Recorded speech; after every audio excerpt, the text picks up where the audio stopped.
Salut, je suis Alan. Tu sais ce qui est plus cool que d'avoir beaucoup d'argent? Savoir en gagner encore plus. Et c'est ce que je fais. Mais oui, tu dois penser que j'ai un super ego, alors laisse-moi te raconter mon histoire. J'ai 17 ans maintenant, mais tout a commencé quand j'avais 12 ans.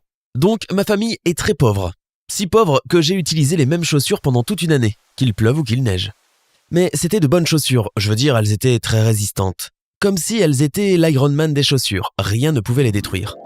Elles étaient bien meilleures que celles de mon frère, car les siennes lui faisaient parfois mal aux pieds. Mais quand même, les miennes étaient très laides, et j'en voulais vraiment d'autres. Je rêvais d'avoir des baskets que j'avais vues dans un magasin. Tu te dis peut-être que c'était une idée superficielle, mais j'avais 12 ans, tu sais. Et je ne pouvais rien faire pour réaliser mon rêve de posséder ces chaussures. Je n'avais pas d'argent. Tu crois que j'ai abandonné cette idée? Non, pas vraiment. J'ai commencé à me dire que si je pouvais trouver un moyen de gagner de l'argent, je pourrais acheter ces chaussures. Et en plus, elles étaient chères.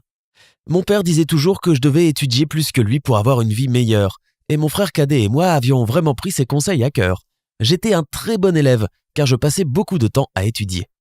J'avais de bonnes notes et pas d'argent, et certains de mes camarades de classe avaient de mauvaises notes et beaucoup d'argent. Donc, je leur ai fait une offre. J'allais faire leurs devoirs en échange d'argent. Pas beaucoup d'argent, mais assez pour économiser et acheter mes baskets dans quelques mois. C'était assez facile pour moi, parce que je devais faire mes devoirs et ensuite les recopier pour eux, en les changeant un peu pour que personne ne sache que c'était de la gruge. J'avais même des prix différents pour un A, un B et d'autres notes. Et en même temps, j'aidais aussi les enfants plus âgés que moi dans quelques matières, pas en mathématiques, mais en littérature et en histoire. Ça se passait bien au début, mais ensuite, presque tout le monde a arrêté de me payer. Je me demandais pourquoi, et il s'est avéré qu'ils s'étaient organisés pour que juste une personne paie. Et ensuite, ils se repassaient le devoir et l'adaptaient entre eux. Je leur ai dit que s'ils continuaient à faire cela, j'allais augmenter le prix. Ils n'ont pas aimé, mais ils ne voulaient pas non plus faire leurs propres devoirs, alors ils ont accepté et tout est revenu à la normale. Mais l'un des gars n'était pas content du tout, et il a tout raconté à la professeure. Tu peux le croire? Le professeur était très en colère contre moi et m'a dit que je devais arrêter de faire ça, sinon moi et les autres mecs aurions beaucoup de problèmes. J'ai donc dû arrêter, mais je n'avais toujours pas assez d'économies pour acheter les baskets que je voulais. Alors bien sûr, j'ai trouvé un autre plan. Comme beaucoup d'enfants plus âgés me connaissaient désormais et que leur professeur n'était pas au courant de ce que je faisais, je leur ai demandé de me donner des trucs cool en échange de leurs devoirs. Tu sais, comme des jouets, des figurines et des petits gadgets. J'ai alors commencé à jouer avec eux dans ma classe, en donnant l'impression que je m'amusais à fond. Pour être franc, c'était vraiment amusant. Et si quelqu'un me demandait de jouer avec lui, je lui disais non, ce qui lui donnait encore plus envie de mon truc.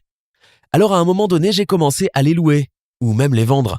Très vite, j'ai commencé à acheter des choses aux enfants plus âgés et je les vendais plus cher aux autres, au lieu de faire leurs devoirs, parce que je commençais à en avoir marre de faire autant de devoirs. Mais bien sûr, bientôt, les parents ont commencé à se rendre compte du business et ma professeure était à nouveau en colère contre moi et disait que j'abusais des autres enfants et que ce n'était pas bien. Je n'étais pas d'accord parce qu'ils étaient très contents de tout ce système et je ne les ai jamais forcés à acheter quoi que ce soit. Tout le monde était heureux en fait. Mais un jour, j'ai enfin eu assez d'argent pour acheter les baskets dont j'avais rêvé pendant si longtemps. Alors, je me les suis offertes et je suis rentré chez moi. Finalement, tout mon dur labeur avait porté ses fruits. Et même si j'avais eu beaucoup d'ennuis, j'avais quand même obtenu ce que je voulais. Puis, j'ai vu les chaussures de mon frère. Elles étaient dans un état bien pire que les miennes. Et je me suis souvenu du nombre de fois où il m'avait dit combien ses pieds lui faisaient mal. En plus, il était constamment malade, parce que ses chaussures étaient toutes trouées et étaient mouillées chaque fois qu'il passait dans une flaque d'eau. Alors, j'ai donné ces chaussures à mon frère. Il était tellement heureux et surpris. Honnêtement, c'était beaucoup mieux de voir mon frère heureux que de les avoir pour moi. Mes parents m'en ont d'abord voulu car ils pensaient que je les avais volés, mais je leur ai expliqué comment je les avais obtenus. Ils étaient fiers de moi parce que j'avais fait tout ça pour mon frère. Je ne leur ai pas dit que c'était pour moi au début. Pendant toute cette expérience, j'ai appris que gagner de l'argent, c'est donner aux gens ce qu'ils veulent, même s'ils pensent le contraire. Et à la fin, je ne regrette pas d'avoir donné mes baskets pour une raison très simple. J'aime trouver des moyens de gagner de l'argent, et le processus lui-même est très intéressant pour moi. Maintenant, j'ai 17 ans, et moi, mes amis et mon frère, on réfléchit au genre d'affaires qu'on pourrait faire ensemble. C'est très excitant. Mais ce n'est pas juste une question d'argent, non. C'est une question de passion et de résolution de problèmes. Et de faire ce que tu aimes vraiment. Partage cette histoire afin que les gens sachent que tu peux réaliser n'importe quoi si tu travailles assez fort. Et n'oublie pas d'aimer et de t'abonner.